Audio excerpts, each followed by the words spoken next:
Good evening students. तो आज हम करेंगे एक्सरसाइज 3.2 क्वेश्चन नंबर 20। तो क्वेश्चन नंबर 20 के लिए हमें दिया हुआ है the book shop of a particular school has 10 dozen chemistry books, 8 dozen physics books and 10 dozen economic books.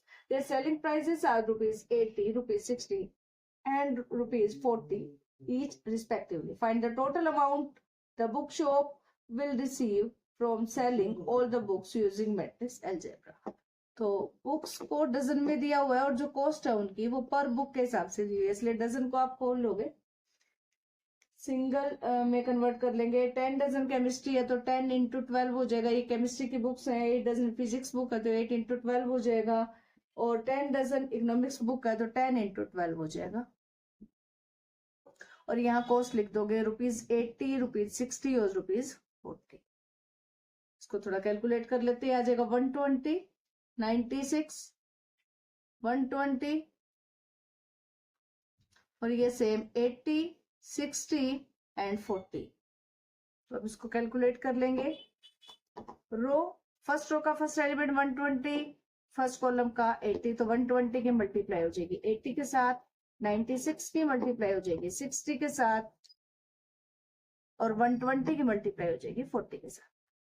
Calculate कर लेंगे इसको। ये आ जाएगा 96, तो 0 आ जाएंगे, प्लस सेम आप इसको मल्टीप्लाई करोगे 576 और ये 0 आ जाएगी, 48 और ये 0 आ जाएगी।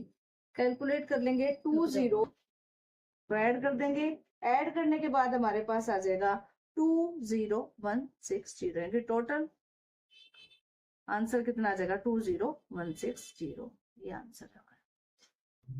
तो अब करेंगे question number 21। Assume X, Y, Z and Z, W and P are matrices of order। कुछ मैट्रिक्सेस दी हुई है, हमें 5 मैट्रिक्स दी है और 5 मैट्रिसेस का हर एक का हमें ऑर्डर भी दिया हुआ है। जैसे X कोई मैट्रिक्स है उसका ऑर्डर हमें दिया हुआ है 2 क्रॉस n है। Y कोई मैट्रिक्स है जिसका ऑर्डर हमें दिया हुआ है 3 क्रॉस k है।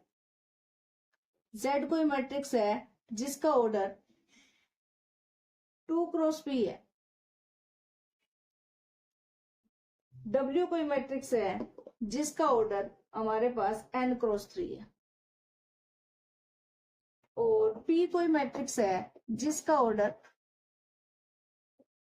कितना देखा है P क्रॉस। तो क्वेश्चन 21 और क्वेश्चन 22 इसी के ऊपर बेस्ड है। क्वेश्चन 21 में कहा the restriction on n, k and p so that py plus w y will be defined. तो n, k और p की क्या रिस्ट्रिक्शन होंगी अगर py प्लस wy जो भी मैट्रिक्स हमारे पास बनेगी अगर वो डिफाइन हो जाए। डिफाइन होने के लिए देखिए p हमारे पास जो मैट्रिक्स है उसका ऑर्डर क्या है p क्रॉस k है। y जो मैट्रिक्स है उसका ऑर्डर 3 क्रॉस k है। w जो मैट्रिक्स है उसका ऑर्डर n क्रॉस 3 है। y जो मैट्रिक्स है उसका ऑर्डर 3 क्रॉस k है। ऑर्डर हमें पता है, अंदर एलिमेंट हमें नहीं पता कौन से, तो इसलिए हमने ऑर्डर सभी के लिख लिए। अब क्योंकि p और y की मल्टीप्लाई करनी है तो मल्टीप्लीकेशन के लिए, मैट्रिक्स मल्टीप्लीकेशन के लिए हमें ये पता है कि फर्स्ट जो मैट्रिक्स है उसकी नंबर ऑफ रोज और सेकंड वाले की नंबर ऑफ कॉलम सेम होनी चाहिए। ये हमें पता है कि k की वैल्यू कितनी आ जानी चाहिए, इस हिसाब से 3 आ जानी चाहिए। यहाँ लिख लेते हुए मेरे को ये पता चला यहाँ से कि k की वैल्यू किसके इक्वल, k और 3 कैसे होने चाहिए, इक्वल होने चाहिए।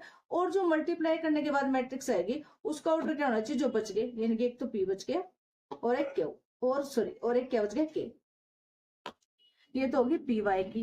उसके बाद जब डब्ल्यू वाई की बात की तो देखिए ये 3 3 सेम है और जो मल्टीप्लाई होने के बाद मैट्रिक्स आएगी उसका ऑर्डर क्या होगा, जो बच गया यानी कि n बच गया और वहां से k। ऐड करने के लिए हमें पता है एडिशन और सब्ट्रैक्शन में क्या है, जब भी आप किसी दो मैट्रिक्स को ऐड या सब्ट्रैक्ट करते हो तो उनका ऑर्डर बिल्कुल सेम होना चाहिए। तो p किसके इक्वल होना चाहिए फिर, n के, और k तो k के इक्वल है। तो एक यहाँ से हमें ये मिलता है कि k की वैल्यू 3 है और एक हमें पता चलता है p किसके इक्वल है, n के। तो n p और k के लिए ये रिलेशन है। ये आपके पास क्वेश्चन नंबर 21।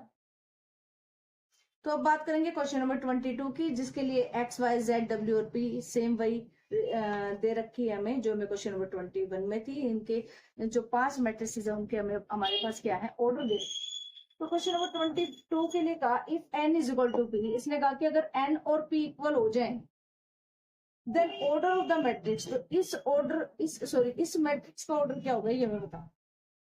तो जो x मैट्रिक्स का ऑर्डर होगा वही 7x मैट्रिक्स का ऑर्डर होगा, तो ये हमारे पास ऑर्डर सेम रहेगा, जो x का है वही 7x का होगा, क्योंकि ऑर्डर में कोई फर्क नहीं पड़ता, उसके हर एक एलिमेंट को मल्टीप्लाई करते हैं।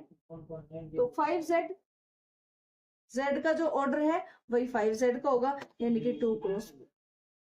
अब एडिशन और सब्ट्रैक्शन में हमें ये पता है कि ये दोनों अगर आप दो मैट्रिक्स को ऐड या सब्ट्रैक्ट करो तो उनके ऑर्डर सेम हो जाने चाहिए, मतलब जो रिजल्ट मेरे को मिलेगा, जो मैट्रिक्स मिलेगी उसका ऑर्डर कैसा होगा, 2 क्रॉस n और 2 क्रॉस p, दोनों ही लिख सकते हो क्योंकि दोनों इक्वल होंगे, n और p की वैल्यू इक्वल होगी, दे रखा है n और p इक्वल है। ठीक है, तो ऑप्शन कौन सा आ गया इसका, जो ऑप्शन हमें दे रखे हैं उसमें देखो कहीं पे भी 2 क्रॉस p नहीं है, 2 क्रॉस n है, इसका मतलब ऑप्शन कैसा हो गया इसका, बी। ऑर्डर कितना होगा फिर इसका, 2 क्रॉस n, ये आंसर। तो आपकी एक्सरसाइज 3.2 कंप्लीट होगी, तो कल हम करेंगे एक्सरसाइज 3.3।